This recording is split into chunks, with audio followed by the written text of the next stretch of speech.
Hello everyone and welcome to this flipped classroom lesson on early America. If you all could take out your notes that go along with this lesson, your fill-in-the-blank notes, and fill those out as we go along. And if you can also be sure to answer the 4 questions on that notes page.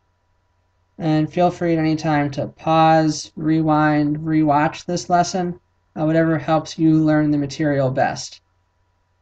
So without further ado, let's get started learning more about early America after we agreed to the Constitution and the new challenges that this young country faced. One of these big challenges we're going to look at throughout this lesson is this issue of strong government versus weak government, and what kind of government America should really have. As we talked about, the Constitution created the U.S. government, but there was a lot of debate about exactly what kind of government the Constitution made, because as we talked about, the Constitution is a very short document as far as constitutions go, and it could be interpreted in different ways. Different people read the words in the Constitution differently.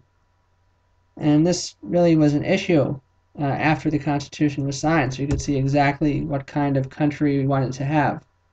And specifically, there were 2 big groups of people, 2 political parties that had very different opinions about what the Constitution said. One of these parties was called the Federalists. You'll remember the name Federalists from when we were learning about the Constitution. One of the big group of people who wanted the Constitution, who wanted a strong central government, they were called the Federalists. And this group was still around later on, and they were led by people like George Washington, John Adams, Alexander Hamilton, all people who wanted a strong central government. On the other side of this debate was a group called the Republicans. Now these are different than the Republicans who are around today. This group of Republicans from early America, they wanted a weaker government, and they were led by people like Thomas Jefferson, who you'll remember also wrote the Declaration of Independence. And even though this was a big debate in early America, it's important to remember that this is still a big debate today. A lot of people in modern days still argue about what kind of government America should have, exactly how much power it should have. So these issues we're looking at 200 years ago are a lot of the same things people still debate about today. So after the Constitution was signed, we talked about the Constitution said America has a president, a leader of the country. And the first president elected was George Washington. He was very popular from his time leading the army during the Revolutionary War, and he was easily elected the first president. His vice president was this fellow named John Adams, who also did a lot during the American Revolution to help out the American side. So he was elected the first vice president, kind of the assistant to Washington. One key thing that Washington did while he was president was he set a lot of precedents. Precedents are examples for other people to follow in the future. So things that you can do that are going to kind of set the stage and set the standard for other people to follow later on. Some of these big precedents that Washington did included serving for 2 terms as president. Presidents serve for 4 years and they run for re-election. Washington said, after the second term, so after 8 years in total of being president, that's enough for me. I'm going to retire from being president. I'm not going to keep running over and over again, because that could kind of make me to be more like a king, give me too much power. He also wanted to be called Mr. President. There was debate about what exactly his title should be. Should it be something more royal sounding? Mr. President, it doesn't sound anything like what you would call a king. So it really showed how he did not want to be a king. He did not want to have that kind of power. And that goes into the next precedent, which really is just not acting like a king, not dressing like a king, not behaving like a king, not sitting on a throne, any of those things that kings do. And Washington did not want to do that because he did not want to be a king. Washington also created a cabinet, which is the name for kind of a group of top advisors. So people who would help Washington make decisions Washington said, I can't do this all myself. I'm going to bring on some other smart people, have them help me make these big decisions. And a cabinet is another thing, just like these other precedents, that presidents still do today. And I want you all to think about which of these 4 precedents you think was the most important one, and why do you think this? And so we're going to look a little more at Washington's cabinet and some of the key people on that cabinet. And this included Alexander Hamilton, a Federalist just like Washington was. Hamilton was the Secretary of Treasury, meaning he dealt a lot with the money in the country. And he was a very important figure in early America. In a lot of ways was the leader of the Federalist Party, the real ideas guy for the Federalist Party. Washington's cabinet also included Thomas Jefferson, a small government guy, a Republican. Jefferson was also the Secretary of State with Washington, meaning he dealt with foreign relations, so dealing with other countries.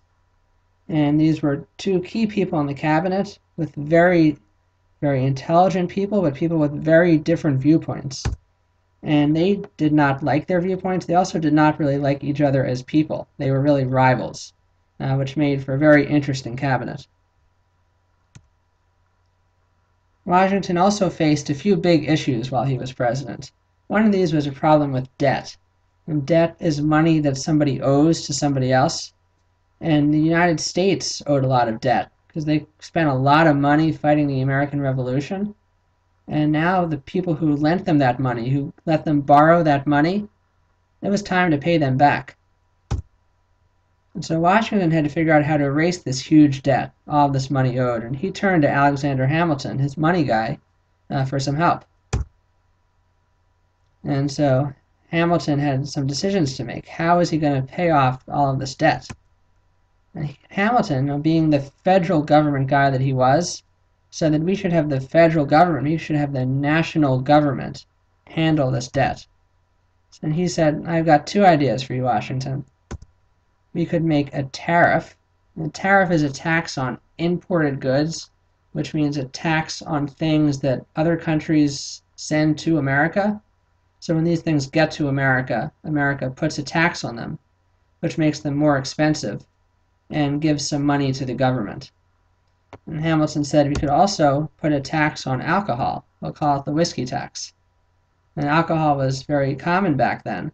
So to tax this product means anytime anybody bought alcohol or anything like that, the federal government, the national government, would get some money. And a lot of people didn't like this plan. They said, you're taxing us. And remember, we got taxed by the British before the American Revolution.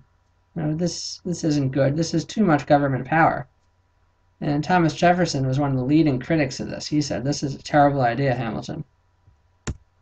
But Washington, favoring the Federalists, he listened to Hamilton. Jefferson was so upset that he actually resigned about it. He resigned, left his job. He was so upset about the decision. So knowing what we do about this issue, what do you guys think was one positive and one negative about creating this whiskey tax? And so this whiskey tax led to a lot of people being really upset. As you can see in this picture here, there was a lot of anger. You can see signs here like saying no tax. You're down with the tax here. A lot of people really upset about this decision. And this actually led to something called the Whiskey Rebellion in Pennsylvania, particularly in the frontier, which is the area farther west in the country that had less cities, less population. So western Pennsylvania at this point was kind of the frontier of America. And these people refused to pay the whiskey tax. They said, we're not paying some national government our tax. We're Americans, we don't have to do this. And especially because whiskey was so common, it was sometimes used as currency. And so Washington actually sent troops. He sent the army to Pennsylvania as a threat to these rebels. And it ended up being resolved peacefully. The rebels went home. So there did not end up being any violence that occurred, really, between the army and the citizens. But it was important because it showed that the federal government was willing to send troops against the American people, that the federal government was going to have that kind of power to actually send the army against Americans. So after these big events Washington had, setting these precedents, dealing with Hamilton and Jefferson and all the things that he did, his presidency ended, just like he said, after his 2 4-year terms, and he stepped down on his own. He did not want to become a king. And in Washington's farewell address, his goodbye speech to the country, he warned against political parties. So even though Washington agreed with the Federalists, he didn't really like this idea that they were rival groups like the Federalists and the Republicans. He was hoping people could get along a little bit better. And he also warned against foreign alliances, which means teaming up with other countries and working together with them and working with them against other people. He didn't want any foreign wars or things like that. And these are some themes we'll continue to look at as America progresses. And now Washington left, we needed an election to elect a new president, which led to the election of 1796, when John Adams again ran for the Federalists against Thomas Jefferson and the Republicans.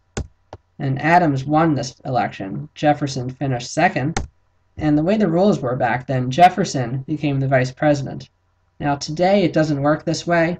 Today each president chooses his own vice president to run with him. But back then the second place finisher in an election became vice president. So what problems do you think this rule could cause, having the second place finisher become vice president? Now, one big event we're going to look at during Adams's presidency was the passing of a law called the Alien and Sedition Acts. These were 2 controversial laws passed by Adams. Remember, Adams was a Federalist. He liked more power for the national government. And these laws are going to show us that. The Alien Act, and we think of aliens as kind of a lot of times being creatures from outer space. Alien can also refer to somebody from a foreign country. And in this act, Adams and Congress were saying that it should be harder for people from a foreign country, from these aliens, to become a U.S. citizen.